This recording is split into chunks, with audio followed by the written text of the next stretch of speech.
But first, we head to Sudan, where civilians continue to be brutalized by the combatants in the country's brutal war. Activists have accused the RSF paramilitary on one side of the conflict that's created the world's worst humanitarian crisis of war crimes. Now, they reportedly kidnapped and executed dozens of people in one of the country's most important cities over the weekend. Videos have been circulating online showing men in RSF uniforms holding dozens of people in an open area in Omdurman, with bodies scattered around them. Several children were amongst the at least 30 people believed to have been killed. Naba Mohiedeen joined us now with more. Naba, so we've decided we're not showing the video. It is horrifying. But what is believed to have happened, and has the RSF said anything? Yes, Georgia. Actually, Sudanese people saw the news and videos of RSF killing innocent people believed to be civilians in western Omdurman, in Salha neighborhood, killing over 30 people and torturing about 10 people. And there is also some cases of kidnapping, including women and children. The situation in Salha is beyond catastrophic. The whole neighborhood in western Omdurman is now besieged by the RSF, and people can't even cross River Nile to survive. So the videos were confirmed by local committees and neighborhood committees and rights groups, and it's believed to be one of the massacres that RSF has been committing against civilians in Omdurman. It's part of the capital, in a bit to control part of it after the RSF withdrew from the capital on March 26. The situation is beyond catastrophic, and there is many people condemned what RSF has done. Yes, of course, Georgia, they have denied the RSF troops, and RSF leader denied all of the accusations. And he said the people who showed their faces in the video, they are not belonging to the RSF, while the same people who committed those crimes, they confirmed that they belong to RSF.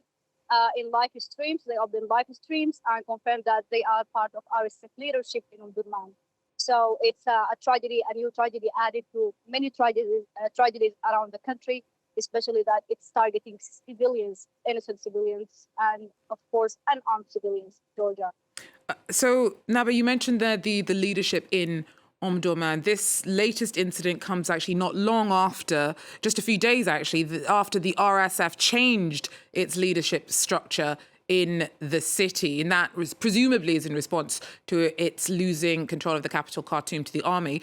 Do you see a connection to this latest violence and this new leadership structure that's been brought in by the RSF in Omdurman?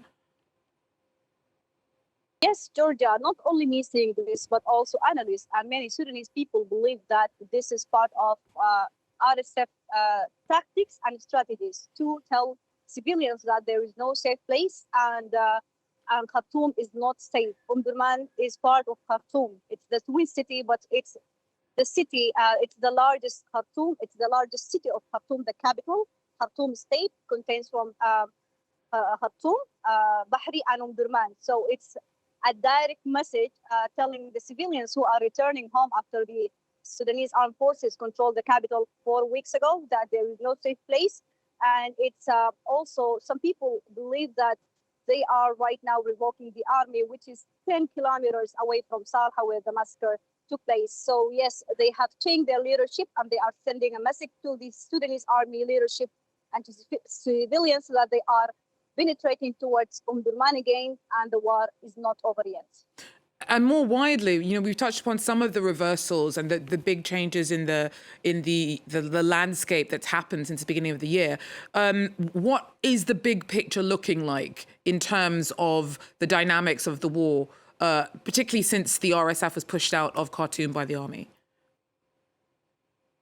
Actually, Georgia, the big picture right now is darker and more complicated than before. Yes, the Sudanese army controlled Al Jazeera in January of this year, and they also controlled large parts of central Sudan and the capital Khartoum.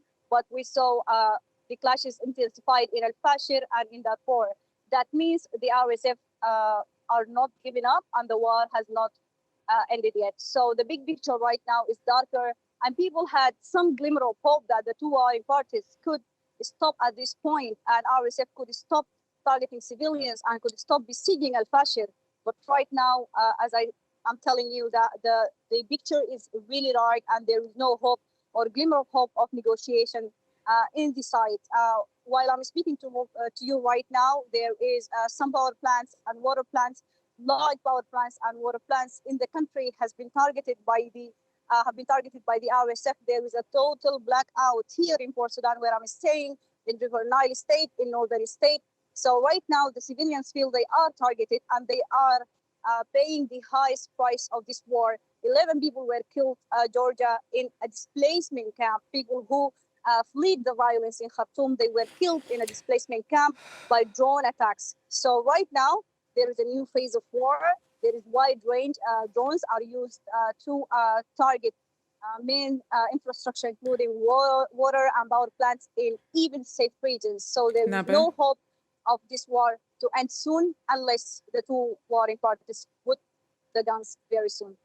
Thank you very much for that breakdown, Naba Mohiedeen, speaking to us from Port Sudan.